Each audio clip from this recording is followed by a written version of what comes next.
गांव सुंदरपुर में एक कच्चा घर था। सुबह का समय, बाहर एक हाथी बंधा था। किशन बाल्टी लेकर उसके पास गया। दरवाजे पर ललिता खड़ी थी। ओ किशन, अब तक हाथी के पीछे पड़ा है, रसोई झाड़ू पोछा सब पड़ा है और तू आराम कर रहा है। भाभी, हाथी को पानी दे दूं, फिर सारा काम कर दूंगा। जब देखो तब बहाना बनाता है, कामचोर कहीं का। भाभी, सुबह खेत पर गया था और हाथी का चारा भी खुद लाया हूँ। चारा लाया तो क्या राजा बन गया? खाना तो खूब पेट भर के खाता है और काम से तेरा मन मरता है। तभी भीतर से रामनिवास बाहर आया और दरवाजे पर खड़ा हो गया। अरे ललिता, थोड़ा आराम करने दे, लड़का सुबह से काम में लगा है। सुनो, ज्यादा बोले तो तुमसे भी सब छीन लूंगी। चुपचाप खड़े रहो। किशन रोज यही सब सुनता था और सवेरे से लेकर रात तक खेत, जानवर, घर का हर काम सब उसी के हिस्से आता था। ललिता के पास हर काम का ताना रहता था और भाई के पास हर बात का मौन। किशन बिना जवाब दिए और बिना किसी उम्मीद के सब सहता था। दोपहर का समय, ललिता हाथ में लाठी लेकर आंगन में खड़ी थी। सुन ओ किशन, हाथी से लकड़ी डुलवानी है, जंगल जा और लकड़ी लेकर आ। जी भाभी, अभी ले जाता हूँ। और सुन, अगर ज्यादा देर हुई तो घर में घुसने नहीं दूंगी। किशन चुपचाप हाथी को लेकर निकल पड़ा। रास्ता कीचड़ भरा था। एक जगह हाथी का पांव गड्ढे में फंस गया। वह तिलमिला उठा और किशन को जोर से धक्का मार दिया। किशन गिर पड़ा, जिससे उसकी पसलियों में दर्द होने लगा, लेकिन उसने कुछ नहीं कहा। बह उठा और चुपचाप हाथी को लेकर गांव की ओर चल पड़ा। किशन हाथी को घर लाया और उसे खूंटे से बांध दिया। ललिता वहीं खड़ी थी। देखो रामनिवास, तुम्हारे छोटे भाई ने हाथी का क्या हाल कर दिया। भाभी, रास्ते में हाथी का पांव फंस गया था, इसलिए देर हो गई। ओ, तो अब बहाने बनाना भी सीख गया। मुझे बेवकूफ समझता है क्या? ललिता, थोड़ा समझ के बोलो, चोट लगी है किशन को। चोट लगी है तो मर क्यों नहीं गया? अब किसी काम का नहीं रहा ये। किशन के शरीर में दर्द था और भूख से पेट भी जल रहा था, मगर किसी ने पानी तक नहीं पूछा। वह चुपचाप एक कोने में लेट गया। किशन रात भर बुखार से कांपता रहा, लेकिन किसी ने नहीं देखा कि वह जिंदा है या मरा। अगली सुबह ललिता फिर से दरवाजे पर खड़ी होकर चिल्ला रही थी। अरे ओ किशन, आज आखिरी दिन है तेरा इस घर में। निकल जा, अब तेरी शक्ल भी नहीं देखनी। किशन चुपचाप उठा। उसने पुरानी चप्पल पहनी और एक झोले में कपड़े रखे और घर से निकल गया। रामनिवास दरवाजे पर खड़ा ये सब देख रहा था। वह कुछ कहना चाहता था, मगर बोल नहीं पाया। किशन बिना पीछे देखे चला गया। गांव से बाहर जंगल की तरफ का रास्ता। किशन थका हुआ चलता जा रहा था।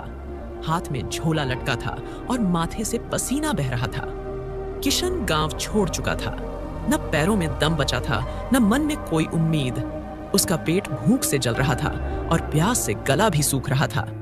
चलते चलते वह एक पुराने मंदिर के पास पहुंचा, जहां एक बूढ़ा साधु बरामदे में बैठा था। हाथ में पीतल का लोटा था, जिससे वह पानी पी रहा था। किशन मंदिर की दीवार से लगकर बैठ गया। ए लड़के, कहां से आया है और इस हालत में क्यों है? कहीं से भी आया हूँ बाबा, अब कोई मतलब नहीं बचा। बेटा, तेरा चेहरा बता रहा है कि तू कोई भारी बोझ लेकर चला है। बोल, किसने सताया है? घर वालों ने सताया है बाबा। भाभी ने घर से निकाल दिया और भाई ने कुछ नहीं कहा। साधु ने उसके हाथ पैर देखे, जिनमें कमजोरी साफ झलक रही थी। बेटा, दुनिया का बोझ वही उठाता है जिसके अंदर सहने की ताकत होती है, और तुझ में कुछ अलग बात है। मेरे नसीब में तो सिर्फ गाली और मार थी, लेकिन अब सिर्फ अकेलापन है। तू चिंता मत कर बेटा, जो अकेले चलता है वही एक दिन सबसे आगे होता है। मैं कुछ जड़ी बूटी दे देता हूँ, जिससे तेरा बुखार उतर जाएगा। साधु ने पास से कुछ जड़ी बूटियां निकाली और कुएं से पानी लाकर किशन को पिलाया। किशन ने आंखें बंद कर लीं।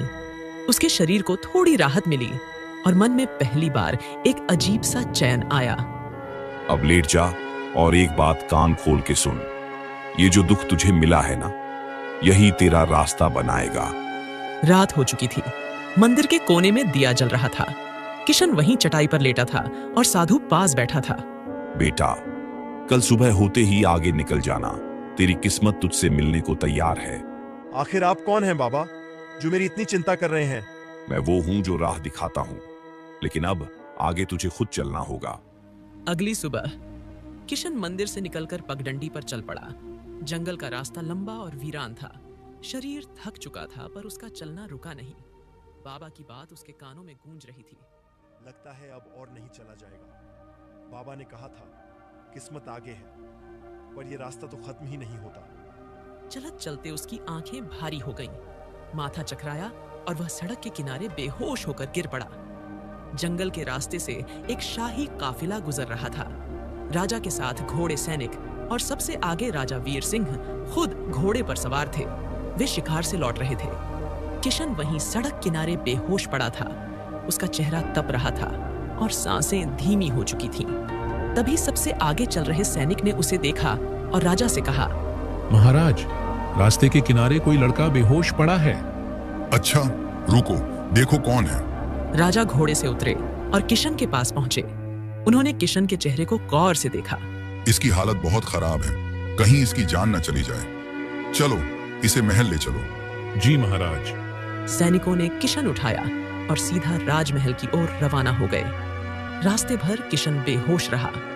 किशन के बेहोशी की सूचना पहले ही राजवैद्य को भेजी जा चुकी थी।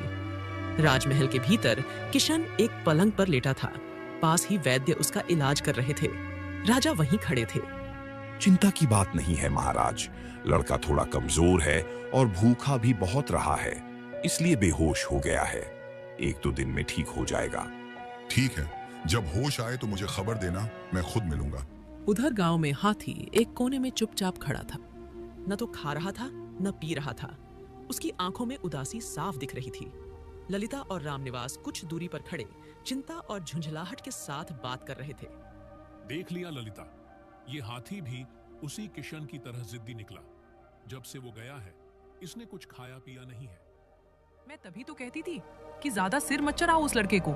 अब भुगतो। हाथी भी उसी की तरह मुंह फुला के बैठा है, मानो हम ही गुनहगार हैं सबके। ललिता, तुमने ही तो उसे घर से जाने को कहा, पर सोचा नहीं था इतना दिल पर ले लेगा। अब ये हाथी कुछ हो गया ना, तो गांव वाले भी हमको ही दोष देंगे। हाँ, कहीं मर ही ना जाए ये भूख से। किशन तो चला गया, अब ये हाथी भी चला गया, तो क्या मुंह दिखाएंगे गांव में। किशन वही तो सबका चहेता था। जानवर क्या, आदमी तक उससे जुड़ जाते थे। लगता है इस हाथी को भी उसकी बहुत याद आ रही है। 2 दिन बाद किशन को होश आया। उसकी आंखें खुली तो सामने सफेद छत दिखी। पास खड़ा सेवक पानी लेकर आया। अब चिंता मत करो, राजवैद्य जी ने कहा है आपको आराम करना है। मैं कहाँ हूँ? आप महाराज वीर सिंह के महल में हो। उन्हीं ने आपको रास्ते से उठवाया था और इलाज करवाया। थोड़ी देर बाद राजा खुद कमरे में आए और किशन के पास बैठ गए। अब तबीयत कैसी है लड़के?